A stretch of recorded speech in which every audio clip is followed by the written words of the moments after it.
سڵاو بوویەوە بڵێ دیارە دیداری مەلا جەمیل ڕۆژبەیانی لە قەزای کەلار بەڕێوە دەچێت کە ناوەندی ڕۆشنبیری و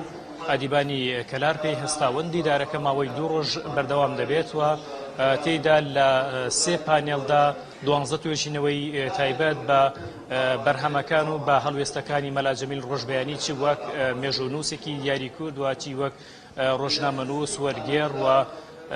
کەسایەتیەکی کۆمەڵایەتی و کەسایەتیەکی نیشتمان پەروەرە خرێتە ڕوو ئەو توێژینەوانە تایبەتە بن بەو بابەتانە و تێدا ماوەی 2 ڕۆژە خایەنێت. من بۆ وەرگرتنی زانیاری زیاتر لەسەر دیدارەکە و وردەکاری زیاتر ئەچمە لای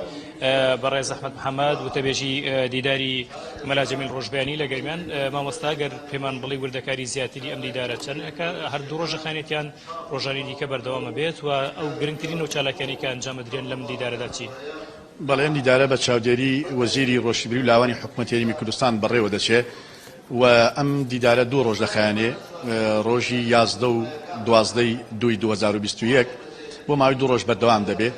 و لە چوارچێوەی ئەم دیدارەدا کۆمەڵێک کار و چالەکی تێدایە بەڵام ئەوەی کە زیاتر گرنگە و مەبەستە بەلایەمەوە کە 14 توێژینەوە لە ئەم دیدارەدا دەبێت توێژینەوەکان بە زمانی عەرەبیە و بە زمانی فارسی و بە زمانی کوردی و ئەم توێژینەوانە لە شوێنە جیاجیاکانەوە هاتوون ئەم توێژینەوانە لەلایەن خەڵکی تایبەتەوە خەڵکێک کە ئاشنایەتی تەواویان لەگەڵ مەلا جەمیلدا هەبووە هەر وەکو هاوڕێتی هاوڕێ بوونە زۆریان شتەکانیان خوێندوتەوە هەڵوێستەکانی شاید حاڵی هەڵوێستەکانیانن کە ئەم هەڵوێستانش کە ئەگەر بڵێم بۆ هۆیەوەی کە لە ماڵەکە خۆیدا تیرۆر بکرێ ڕەنگە هۆکاری تیرۆرکردنی مەلا جەمیل ڕۆژبەیانی زیاتر هەڵوێستە نیشتیمانەکانی بوو زۆر بە تایبەت کە پێداگری لەسەر کەرکووک کردووە کوردستانی بوونی کەرکووکی سەلماندووە لەسەر ناوچە جێناکۆکانی تر ئەمانە ئەم کاری کردووە بۆیە ئێمەش بە گرنگ مازانی کە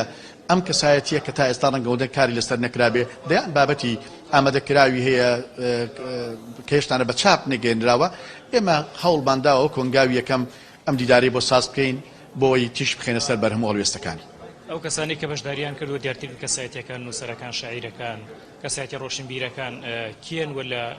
کوێوە هاتوون واتە هەر داخلی کوردستانیان لە شوێنی دیکەشەوە هاتوون ئێمە میوانمان لە تارانیشەوە هەیە و لە بەغداوە میوانمان هەیە ئەم میوانانە هەندێکیان وەکو میوان هاتوون کە هاوڕێی ئەو پیاون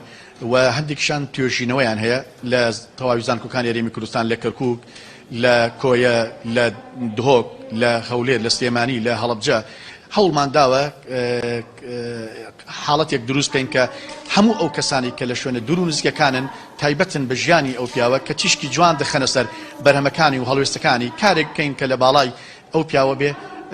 هەوڵمان داوە ئەو کەسایەتیانە وەرگرین بەڵێ زۆربەیان خەڵکی ئەکادیمین و لە زانکۆکانە مامۆستان و خاوەنی قەڵەمی بەرز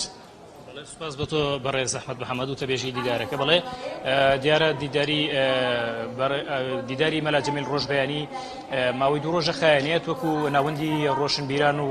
ئەدیبانی کەلار پێهێستاونەوەیان باسی ئەویان کردووە لە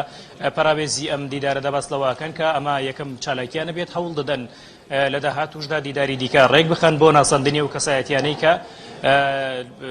تاوکو ئێستا بۆتی خۆیان ڕەنگە تیشکی کەوتویان نەخرابێتە سەر ئەوان باس لەوەکەن لە ڕۆژانی داهاتویان لە بەرنامە و کار و چالێکەکانی داهاتویاندا تیشکی خەنە سەر نووسەران ڕۆشنبیرانی دیکە کە وەکویان دەڵێن کەمتر ناسراون لەلایەن خەڵکەوە.